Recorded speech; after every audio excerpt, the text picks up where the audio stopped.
नमस्कार, सरस्वती भंडार में आपका स्वागत है। आज हम करेंगे 10वीं क्लास की बुक मैथमेटिक्स में 6.1 प्रश्नावली है त्रिकोणमिति। हम त्रिकोणमिति के बारे में चर्चा करेंगे और आज हम इसके त्रिकोणमिति के 0 डिग्री, 30 डिग्री, 45 डिग्री, 60 डिग्री और 90 डिग्री के मान निकालने का तरीका बताऊंगा मैं आपको। तो सबसे पहले हम शुरू करते हैं बात कि त्रिकोणमिति होती क्या चीज़ है। तो देखो, त्रिभुज जो होते हैं वो भुजा के आधार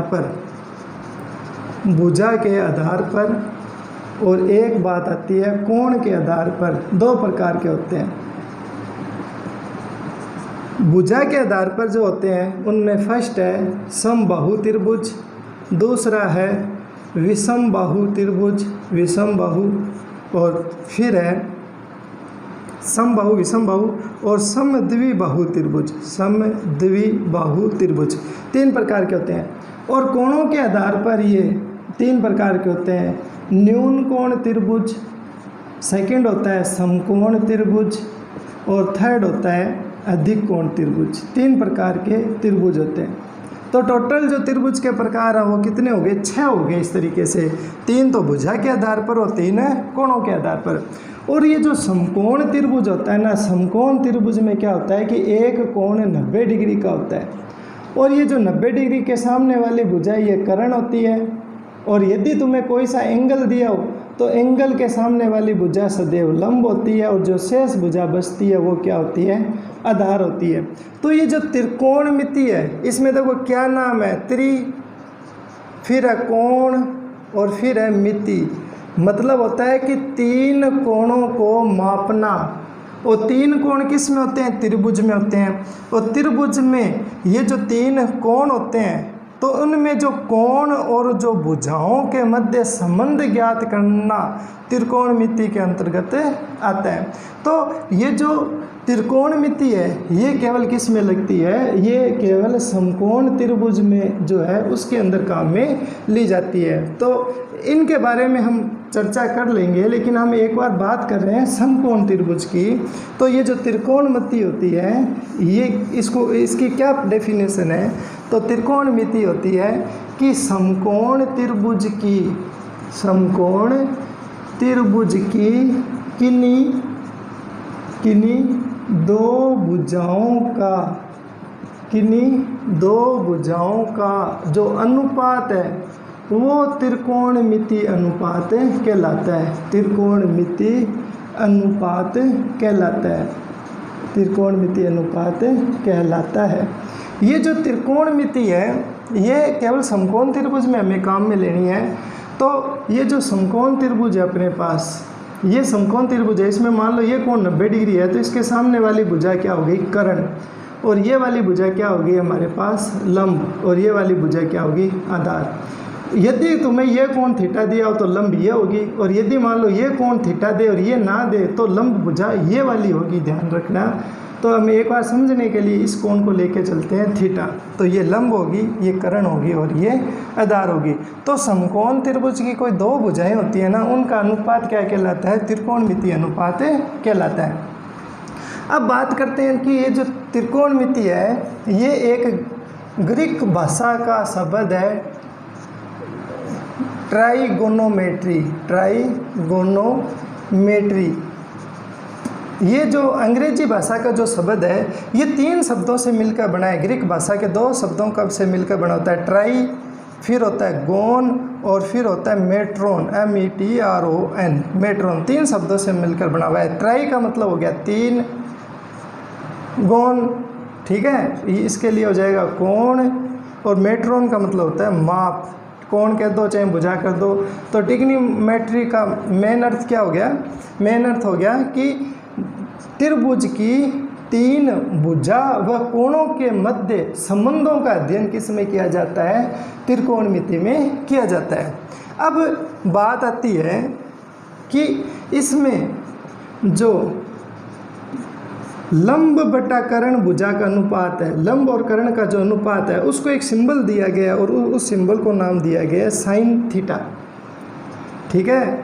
और जो कर्ण बटा लंब है मतलब इसका उल्टा कर्ण बटा लंब, उसको एक नया सिंबल दिया गया, उसका नाम है कोसेक थीटा।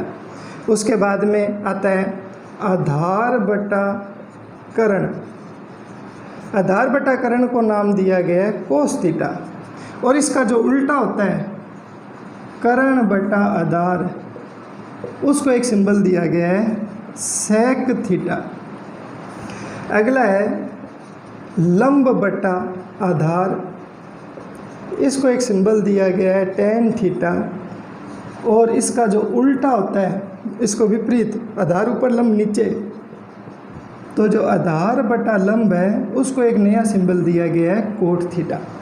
तो ये जो हमारे जो त्रिकोणमितीय अनुपात है ये कितने होते हैं? 6 होते हैं। Sine theta, cos theta, tan theta, cot theta, sec theta और कोसेक थीटा।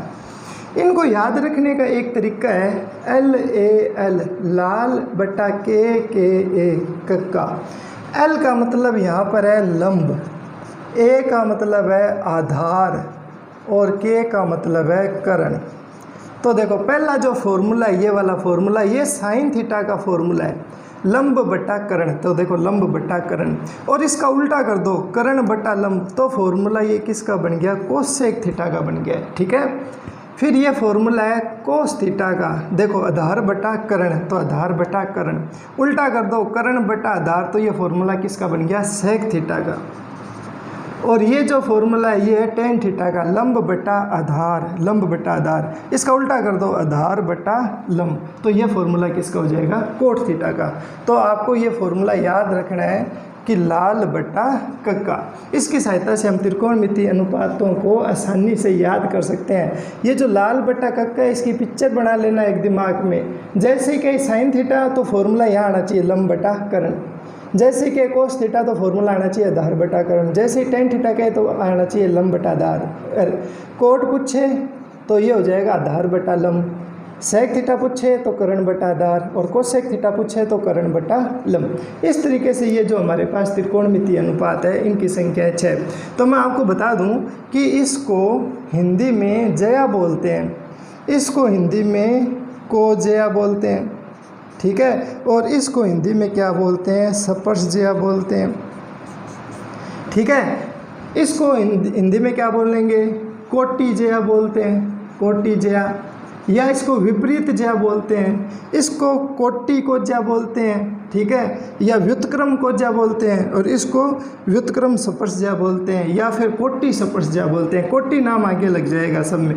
तो ये बाद की बात है, हमें बस केवल इतना याद रखना है कि ये साइन है, ये कोस थीटा है, ये टेन थीटा है, ये कोट थीटा है, ये सेक थीटा है, और ये कोसेक थीटा है। अब हमें क्या करना है कि जो हमारी जो ये प्रश्नावली है इसमें हमें एक सारणी टेबल याद करनी है कि sine theta, cos theta, tan theta, sec theta और कोसेक थीटा के क्या मान होते हैं जब हमें कोण दिया हो 0 डिग्री। तो हम बात करते हैं 0 डिग्री, 30 डिग्री, 45 डिग्री, 60 डिग्री और एक आता है 90 डिग्री।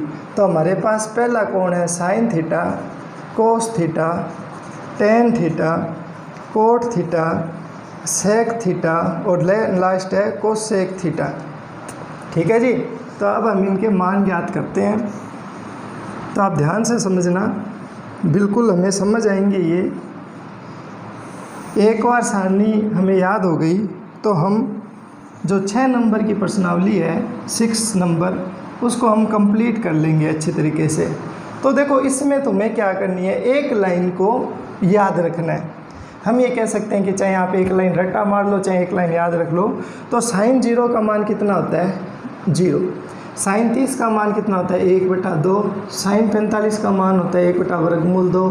साइन 60 का मान होता है वर्गमूल 3/2। और साइन 90 का मान कितना होता है? 1। अब इसको या तो रट्टा मार लो, या इसको याद रखने का क्या तरीका है?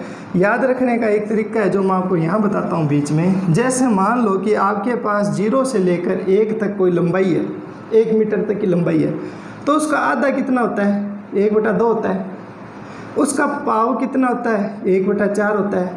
और इसका 1/3 कितना होता है? 3/4 होता है। ठीक है, अब इन सब के ऊपर वर्गमूल लगा दो, सबके ऊपर वर्गमूल लगा दो सबके ऊपर।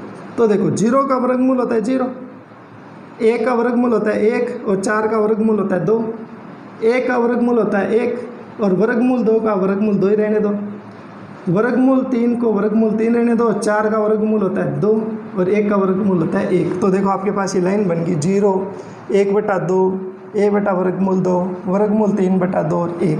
तो आप इस तरीके से भी इस लाइन को याद कर सकते हो। ये समझ आ जाए ठीक है, नहीं पीछे बैक करके दोबारा इसको देख लेना। अब बात आती है हमारे पास कोस थीटा की लाइन बनानी है। तो हम क्या करते हैं कि जो कोस थीटा की लाइन बनेगी ये उल्टी बनेगी, ये जो फर्स्ट में आ रहा है ये लास्ट में आ जाएगा 1 और जो फर्स्ट में है वो लास्ट में चला जाएगा 0 और ये जो है ये यहाँ जाएगा, ये वाला यहाँ चला जाएगा और ये सेम टू सेम आ जाएगा 1/2। ठीक है जी। अब बात आती है कि इधर ऐसे लिखा तो इसको ऐसे उल्टा लिख दो, ये लास्ट में वो सबसे पहले, ये यहाँ, ये यहाँ, ये यहाँ और जो सबसे पहले वो वहाँ। तो ये कोस थीटा की लाइन बन गई। अब हमें पता है कि ये जो साइन होता है और ये जो कोसेक होता है ये एक दूसरे के क्या होते हैं, उल्टे होते हैं, मतलब इनको घुमा दो। तो देखो 1/2 है, इसको लिख दो 2/1, इसको उल्टा कर दो वर्गमूल 2/1, इसको उल्टा कर दो 2/3। ये 1 है, इसको कैसे घुमाएं, तो 1 के बटे में 1 करके उल्टा घुमा दो 1/1 और ये 0 है तो इसके बटे में 1 करके घुमा दो 1/0। अब बटा में 1 का कोई औचित्य नहीं है तो इनको हटा दो चाहे, तो इसकी मतलब इसकी वैल्यू होगी 1, ये और इसकी वैल्यू होगी 2। और 1 में 0 का भाग कभी नहीं जाता है, हमेशा ध्यान रखना बच्चों, 0 में 1 का भाग लगाते हैं तो 0 आता है, लेकिन 1 में 0 का भाग है ना अनंत आता है। अनंत का मतलब होता है अपरिभाषित। अपरिभाषित का मतलब है कि हम इसके अंदर भाग दे ही नहीं सकते, तो इसकी वैल्यू क्या हो जाएगी, अनंत। ठीक है। अब जब सेक की लाइन बनानी है अपने को तो हमें क्या करना है कि जो कोसेक में जो सबसे लास्ट में है उसको सबसे पहले लिख दो, जो यहाँ है उसको यहाँ लिख दो, इसको यहाँ लिख दो और जो 2 है उसको यहाँ और जो इन्फिनिटी है उसको यहाँ। तो ये हमारे पास कोस की लाइन बन जाएगी। अब बात आती है टेन थीटा की लाइन। तो टेन थीटा की लाइन है ना, हमेशा ध्यान रखना कि इसमें इसको भाग देना है, केवल आपको भाग कैसे देना है, यहाँ देखो 0/1, 0 में 1 का भाग जाएगा, तभी मैंने बताया कि 0 में 1 का भाग जाता है तो क्या आता है 0, तो यहाँ कितना आ जाएगा 0। 1/2 में वर्गमूल 3/2 का भाग देना है, तो देखो 1/2 में भाग देना वर्गमूल 3/2 का, तो देखो ये अंश है ये हर है, और अंश और हर में ये जो हर होता है ना ये सेम टू सेम होना, तो ये कट जाता है, तो ऊपर बचेगा 1, नीचे आएगा वर्गमूल 3। ये दोनों संख्या सेम है तो पूरी की पूरी कट जाएगी, तो वैल्यू कितनी आएगी 1। इनमें भाग देंगे ना तो देखो हर इसका 2 और इसका भी हर 2 है, तो दो ये दोनों कट जाएंगे, तो ऊपर बचेगा वर्गमूल 3 और नीचे बचेगा 1। 1 लिखने की अपने को आवश्यकता नहीं है। और 1 में 0 का भाग देंगे तो 1 में 0 का भाग हमने बताया है कितना आता है, अनंत, तो इसको हम लिख देंगे अनंत। अब आती है बात कोट थीटा की लाइन। तो कोट थीटा की लाइन कैसे लिखेंगे, उल्टा लिखेंगे, इसको यहाँ, फिर ये वाली आ जाएगी यहाँ, ये आ जाएगी यहाँ, ये आ जाएगी यहाँ पर और ये वाली आ जाएगी यहाँ पर। तो इस तरीके से हम sine theta, cos theta, tan theta, cot theta, sec theta और कोसेक थीटा के जो ये 0 डिग्री है, 30 डिग्री है, 45 डिग्री है, 60 डिग्री और 90 डिग्री है, इनके हम कोण का मान याद रख सकते हैं। तो ये बहुत ही इंपॉर्टेंट टॉपिक है। इन मानों की सहायता से हम जो 6 नंबर प्रश्नावली है वो कंप्लीट कर सकते हैं और इसका एक क्वेश्चन हमारे पेपर में ज़रूर आता है। तो आप इसको दोबारा देखें, लाइक करें, सब्सक्राइब करें। Thank you.